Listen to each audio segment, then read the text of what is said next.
बतिया बढ़लही करके सिखलही प्यार अखिया लड़लही बतिया बढ़लही करके सिखलही प्यार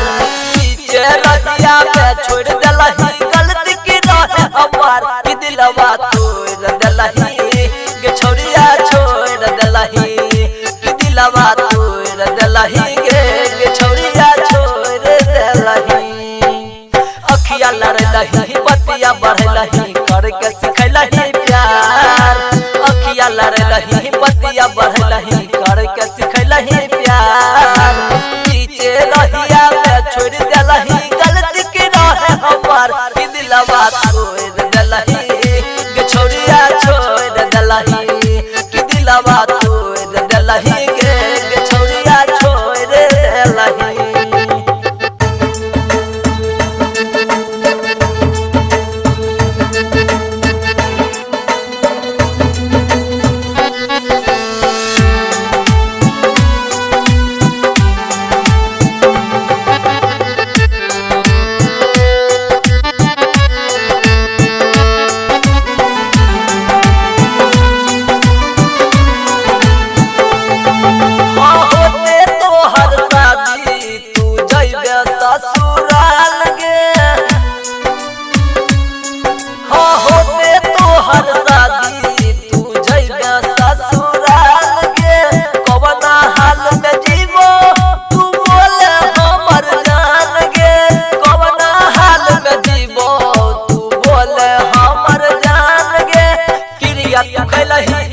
अखिया में देलही लोर कि दिलवा तोड़ देलही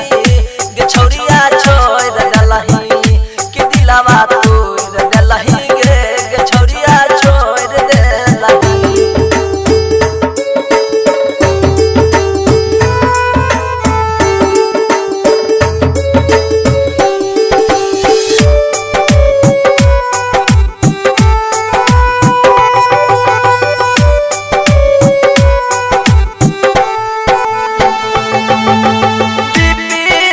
बन जाइबे तू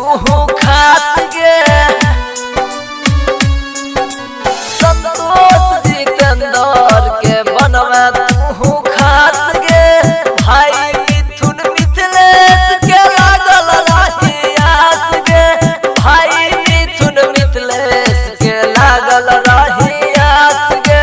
तोहरे याद में पी पी के हम ले लियो अखिया फोड़ के दिलवा तोड़ देलही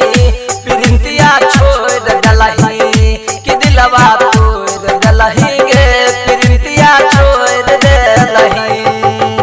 अखिया लड़लही बतिया बढ़लही करके सिखलही प्यार अखिया लड़लही बतिया बढ़लही करके सिखलही प्यार पीछे रहिया में छोड़ देलही गलती करो हमार कि दिलवा तोड़ देलही गे छोड़िया छोड़ देलही कि दिलवा तोड़ देलही गे छोड़िया छोड़ देलही। संगीत महल कंपनी से